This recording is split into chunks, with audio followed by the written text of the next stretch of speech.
السلام علیکم ورحمۃ اللہ وبرکاتہ. الحمد للہ کفا وسلام علی عباده الذین اصطفى اما بعد. اعوذ باللہ من الشیطان الرجیم. بسم اللہ الرحمن الرحیم. یا ایها الذین آمنوا قوا انفسکم واہلیکم نارا. صدق اللہ العظیم. صدر محترم، امیلا کے تمام ممبران حضرات اور سامعین بزم، آج دنیا علمی اعتبار سے بہت زیادہ ترقی کر رہی ہے. چاہے سائنس ہو یا ٹیکنالوجی، دیگر علوم و فنون میں دنیا بہت زیادہ ترقی کر رہی ہے.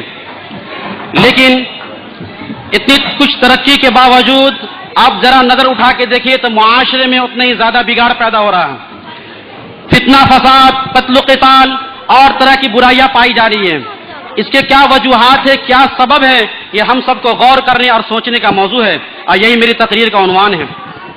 میرے دوستو، آپ ٹھنڈے دل سے سوچیں گے تو یہ بات ضرور کہیں گے. اس کی دو وجہ ہو سکتی ہے. ایک تو دین سے دوری یا دوسرے تربیت کی کمی. ہمارے معاشرے میں کچھ ایسے افراد ہیں جن کے پاس اعلیٰ تعلیمات ہیں، اعلیٰ قسم کی ڈگریاں ہیں، لیکن وہ تربیت سے محروم ہیں. کچھ ایسے افراد ہیں جو تعلیم اور تربیت دونوں سے محروم ہیں، جس کی وجہ سے معاشرے میں بگاڑ پیدا ہو رہا ہے. لیکن ہم اپنے بچوں کی نئی نسل کی تربیت کیسے کریں، یہ بہت اہم سوال ہے. تو ہم اپنے بچوں کی تربیت قرآن اور سنت کے ذریعے کریں گے. اللہ رب العالمین خود ارشاد فرماتے ہیں، ان ھذا القرآن یہدی للتی ہی اقوم. یہ قرآن وہ کتاب ہدایت ہے جو انسان کو ٹھوس اسلوبوں کی طرف رہنمائی کرتا ہے. تو ہمیں اپنے بچوں کی قرآن کی روشنی میں اور حدیث کی روشنی میں تربیت کرنی ہوگی. ماں باپ کی، والدین کی سب سے پہلی ذمہ داری یہ بنتی تربیتی پہلو پہ کہ سب سے پہلے والدین اپنے بچوں کا اچھا نام رکھے. حدیث پاک میں آتا ہے کہ اللہ کے نزدیک سب سے زیادہ محبوب اور پسندیدہ وہ نام ہے جس میں عبداللہ، عبد الرحمن جیسے صفاتی نام پائے جائیں. تو آج معاشرے میں یہ ہو رہا ہے کہ بچوں کے نام فلمی اسٹائل اور ایسے نام رکھے جاتے ہیں، اس کا کوئی معنی مطلب نہیں ہوتا ہے. ہمیں اپنے بچوں کے نام اچھے رکھنے چاہیے، صحابہ والے نام، نبیوں والے نام اور بزرگان دین جیسے نام رکھنے چاہیے، اور غلط قسم کے ناموں سے ہمیں پرہیز کرنا چاہیے. دوسری ذمہ داری والدین کی یہ ہے کہ بچے کے اندر جب کچھ شعور آ جائے تو ماں باپ کی یہ ذمہ داری ہے کہ سب سے پہلے بچے کے عقائد کو درست کیا جائے.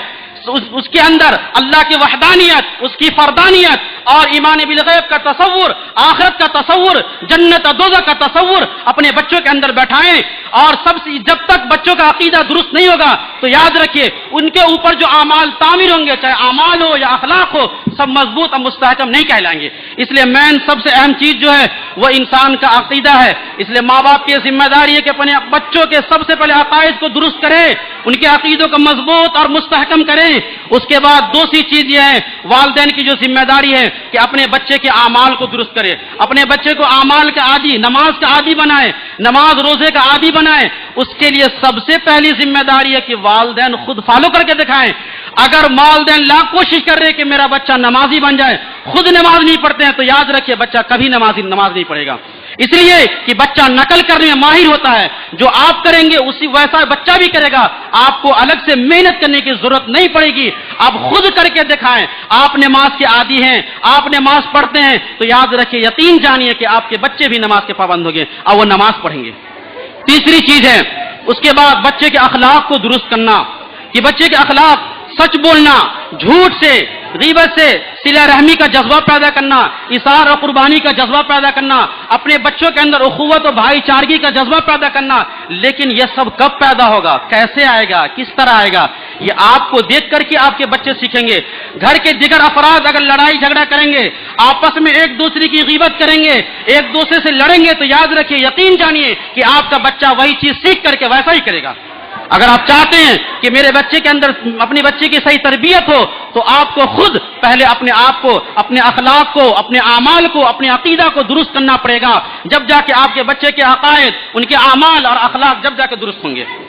تیسری چیز یہ ہے ماں باپ کی ذمہ داری، اگلا مرحلہ جو آتا ہے وہ یہ ہے کہ بچوں کی صحت کا پورا خیال رکھنا. اس لیے صحت ایک نعمت ہے. حدیث پاک میں آتا ہے کہ طاقتور مومن کمزور مومن سے بہتر ہے. تو ماں باپ کی یہ ذمہ داری ہے کہ بچوں کے صحت کا بھی خیال رکھا جائے. کوئی ایسی چیز نہ کھائے جس کی وجہ سے اس کے صحت پہ غلط اثر پڑے، اس کے صحت کا خیال رکھنا. اس کے بعد اگلا مرحلہ آتا ہے کہ اپنے بچوں